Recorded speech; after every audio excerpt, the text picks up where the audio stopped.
My name is Felix. I'm a Danish TV host and car fanatic. I've been invited here to California to drive the new Vision AVTR. It's right in there in the hangar, and you're invited to come along to the future.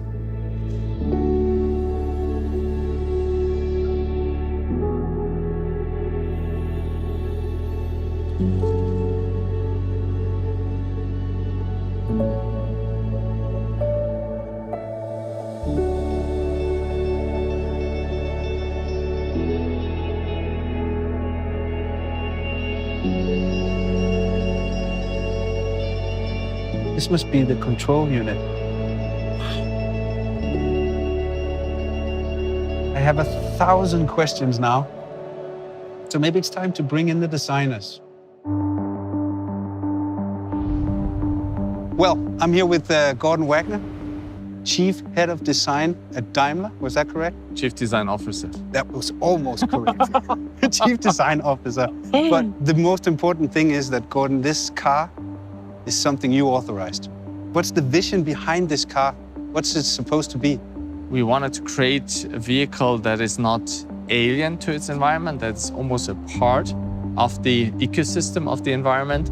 And we actually didn't want to create a vehicle. It should be almost something like a living organism. Mm-hmm. I think you succeeded in that because it doesn't really feel like a car anymore, except it has 4 wheels. Actually, it can crab sideways. Really? Yeah.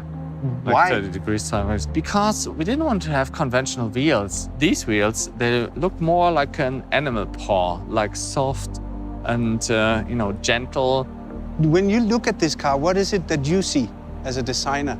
First of all, I think it looks very futuristic thanks to that super futuristic proportion.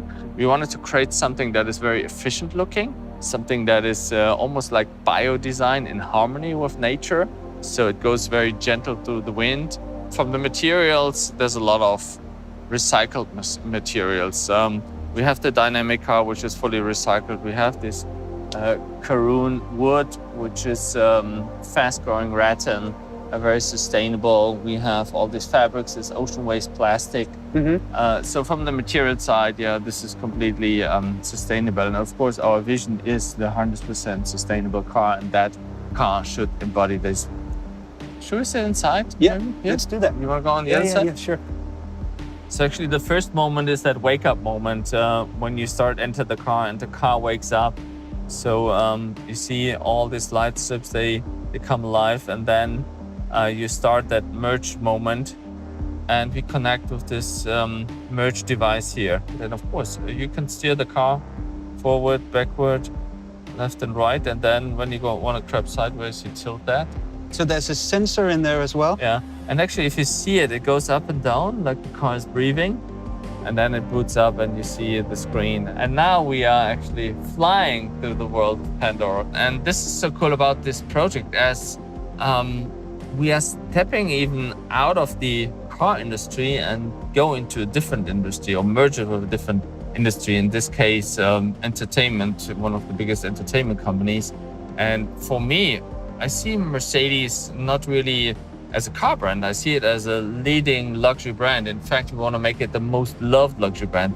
And projects like that with corporations from other fields bring us so much more inspiration that we can elevate what we do to a different level.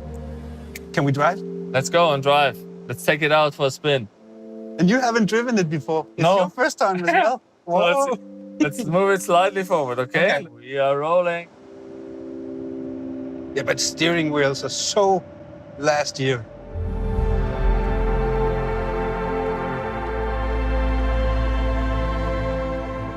So we can try crabbing mode a little bit. Whoa! So now the cool thing is, the co-driver can take over. So you have it, just try it.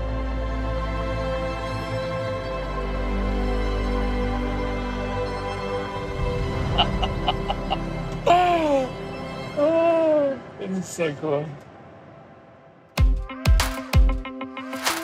So, Vera, you were the head designer, lead designer on the user experience of the car, right? Yes, correct. I'm the Director of Advanced User Experience Design. Exactly. That's you. So when I saw it the first time I saw it, and I went over to it, and I had this feeling that it was trying to communicate with me, with the flaps and the lights and all. So that was your department? Correct. So everything what you see and hear, we did. So when I get into my 2020 Mercedes, there's a lot of linguatronic. You can talk with the car. Yes. This one, you don't talk with it. No, here we don't talk with it. Yes, yeah, imagine once you talk with a car, it's more issue and command. We want to reduce this idea and say, hey, this element is more like a skin of ourselves, like a digital membrane of ourselves, which influence us and can provide us an amplify experience to our outside world. We have a more dialogue-based system, and of course, machine learning already can do a lot of things, but we are trying to really that this living organism is starting approaching the human and not we as a human approaching the machine, which is very different. Should we go inside? Yes, let's do it. You want to sit in the... Which way? I don't care. Both is fine. We can steer the car from both sides. True. I'll take the other one. Cool. You go in there.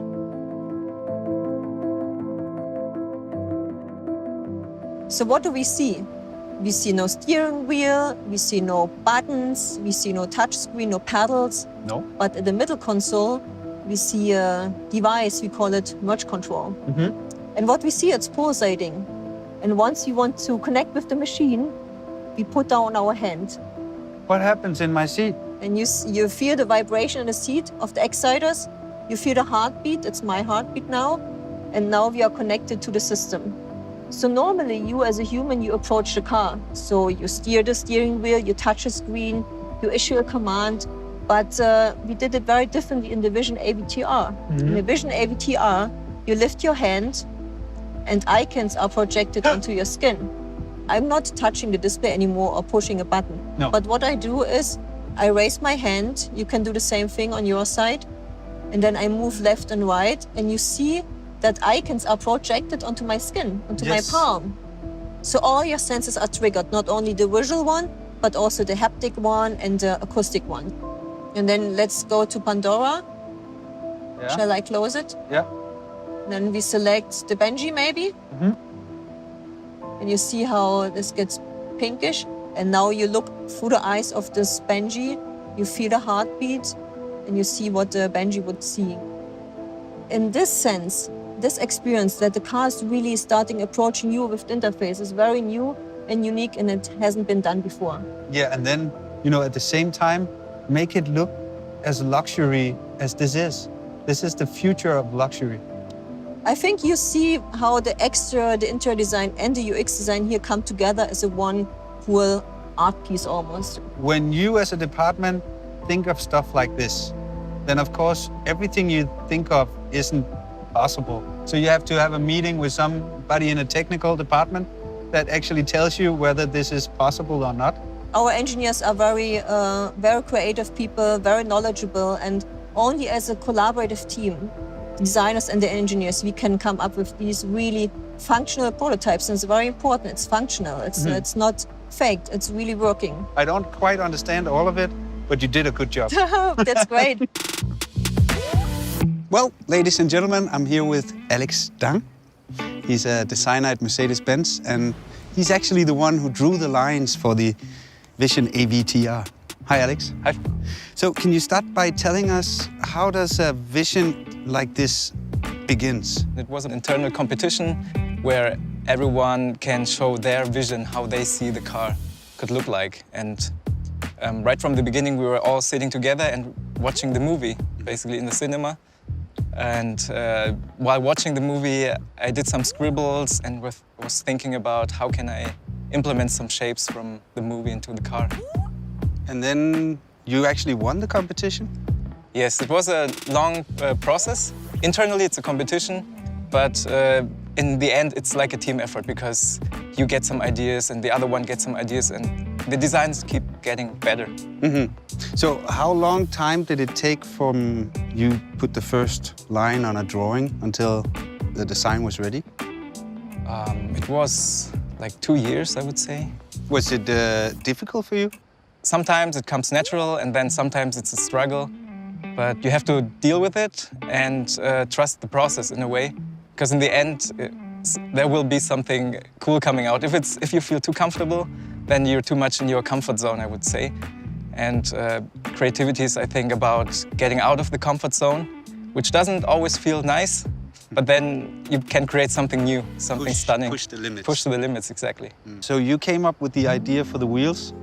Yes, because I watched the movie and I saw the wood sprites and I thought, why not trying to implement those into our vision? What was the biggest challenge for you on the design of this car? I think the biggest challenge for me was to combine the best of both worlds, like this science fiction avatar world, into our reality and still make it recognizable as a Mercedes-Benz. Let's move to the back. Yeah.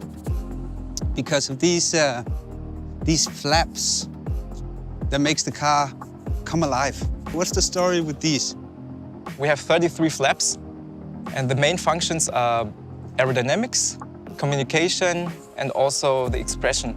Because the aerodynamics, the main idea to change a lot of surfaces, to change the aerodynamics in a way that you want to have it or you need it. And the second is the communication aspect. You're sitting in the car, driving it. You can show, the first time, you can show your intentions to the outside, whether you're accelerating, you're braking, or you turn. Yeah. So everything will be manifested to the outside through the omnidirectional flaps. And the third is, because it's an artificial intelligence, it's like a living object. It also has emotions that can be expressed to the outside through the motion design. What do you think it drives like? I think it would drive like something that you've never been experiencing before.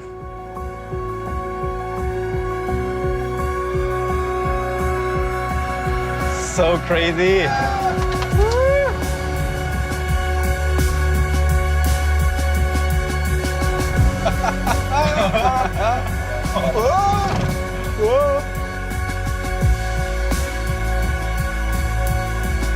I can imagine waking up in my bed now like, oh, what's just a dream.